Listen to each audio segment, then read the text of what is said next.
And then on top of this, if you don't take those medications, then people with good intentions place you on a diet. So you have 3 million people on diets. They're usually low-carb diets. Are you with me? Which means they're actually then high in animal products, right? Because if you don't have carbs, you have to have fat and protein. So they often place these people usually on low-fat meat diets, chicken, lean beef, these kind of things, that all have their own problems and actually accelerate the process of complications, especially as it relates to atherosclerotic processes, because cholesterol is only found in animal products. And the number one source of saturated fat, which drives the liver to make excessive amounts of cholesterol. The saturated fat comes from cheese and animal products such as meats, fish, and fowl. You see, we're always trying to fix things after the fact. I mean, obviously, these pipes are leaking. Folks, what do you think we ought to do? Pass out umbrellas? That's what we do in medicine. We pass out $100 umbrellas. We charge for these enormous amounts, but we are not really changing the problem. We got to attack the causes. And the causes with these chronic diseases largely reside within ourselves. It resides within the culture. We need a cultural transformation to handle these problems and to turn them off at the very base, at the very cause. Are you with me? Yeah, good. So here are some concerns that we have when it comes to using these pharmacological approaches. Do we take care of the symptoms or do we take care of the causes? And we all recognize that drugs don't cure, they don't stop the epidemic, and they actually may be harmful. Many of these diabetes drugs, they are brought into the awareness of the medical profession with a huge advertising budget, and the drugs are around for 2, 3, 4 years, and then the complications set in. Then we begin to realize there are side effects that are deadly, and before you know it, the drug dies without any fanfare. It's gone. And then the next drug comes. And we have the same experience. It happened to Resolin, which was a very powerful, well-promoted drug, and within 5, 6 years, too many deaths as a side effect of the drug, and they disappear. Now you have Avandia. That's a drug that is very commonly used in America, and again, there are class action suits being filed against the manufacturer of this drug. They're no longer being used, from what I understand, in Europe now, so there are problems there. They come and they go.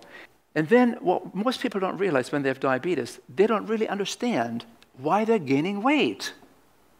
I mean, they're doing their very, very best to cut back on foods, and yet they're gaining weight. They have a huge appetite, and they don't understand why. They don't understand that almost all the drugs, except for one,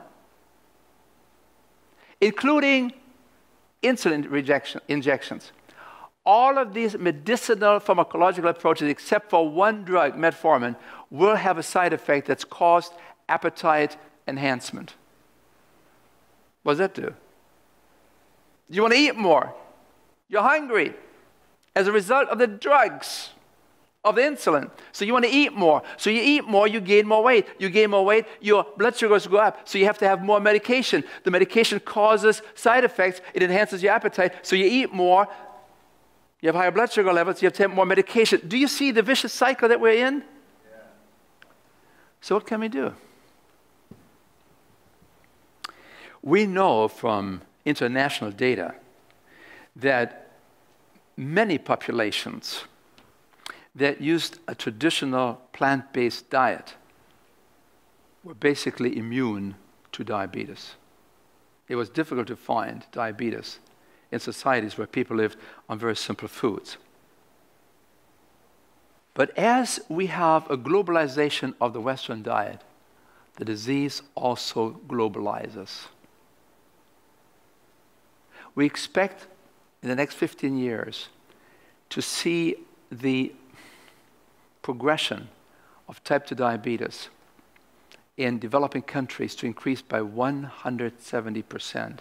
I mean, we are introducing these kind of problems into non-suspecting nations and countries because they all have seen it on television, the American lifestyle. You live like an American, you die like an American. You are undermining the quality of life, especially of the last 10 years of your life. We're only number 42 in life expectancy in the world, and yet we're spending twice as much money on medical care than the next nation.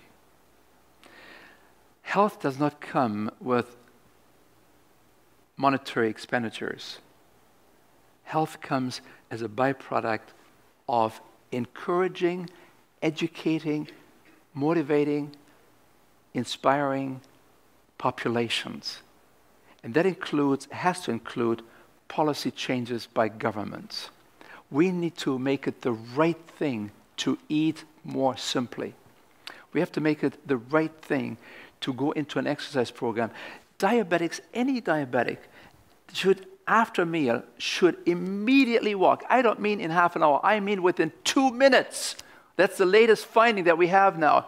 We need to be in an exercise program immediately after every meal. If it's just 10 minutes, it's fine, because you blunt the spiking of the blood sugar. Let's look at the dietary aspects here. And we can take you to Japan. You see, Japan not only received MacArthur, but also McDonald's. Fast foods.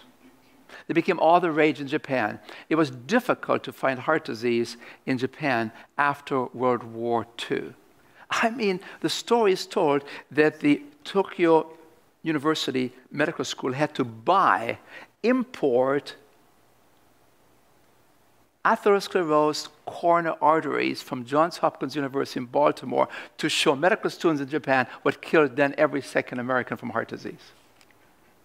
Within 25 years, Japan no longer had to import and purchase these samples to demonstrate. They became self-sufficient with heart disease in response to a westernization of their diet. Here you look at diabetes now. 1960, it was very difficult to find type 2 diabetes in Japan. Within 20 years, the increase had been demonstrated 1 to 5% instead of just 1% before. And then 20 years later, you have now diabetes at the rate of 6 to 12%. And since then, the epidemic of diabetes is in Japan. 15% of the people over 40 years of age now have diabetes. You couldn't find the disease 60 years ago in Japan. Why? What happened? Westernization, especially the diet. Here you take a look at the rise in fat consumption. 1960, about 20 grams of fat. Today, it's more like 60 grams of fat. So fat has increased by 3 times. At the same time, you see a dramatic decline in the amount of carbohydrates. When we talk about carbohydrates, we're talking largely about the prominent carbohydrates at that time in Japan: rice, a starch, a complex carbohydrate, complex carbohydrates. And you can see the dramatic decline. And isn't it interesting, as the fat goes up, the carbs go down, the weight goes up. You see the red line? And with that, you see in parallel motion the increase in diabetes. Diabetes and obesity, they're sort of clinical cousins. They're in tandem. They're working together. And so one of the areas where we can do something to prevent and reverse is to begin to lower our weight, and with that, the number of calories that we take in. This is the American diet. I mean, look at this one here. And this is an old data. This is 10, 12 years ago. Per week, we spend $350. And look at the foods that we have. Do you see any foods that don't have nutrition labels? Do you see any whole foods there? It's a rarity, isn't it? You think it's almost lost in the picture there. And so I want to raise a very important question, because we have said for too long that diabetes has to do with too many carbs. It's all the sugar. Everybody knows it's the sugar bowl that is causing diabetes. It all goes back to the pharaohs 3,000 years ago, who were examined by their priest physicians. Well, they didn't really examine the pharaoh. They just asked the pharaoh to provide some urine, and then they would pour it on the ground.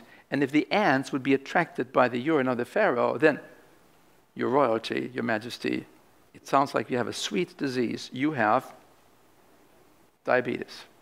And somehow this idea that sugar is the cause of diabetes has still been lingering with us ever since.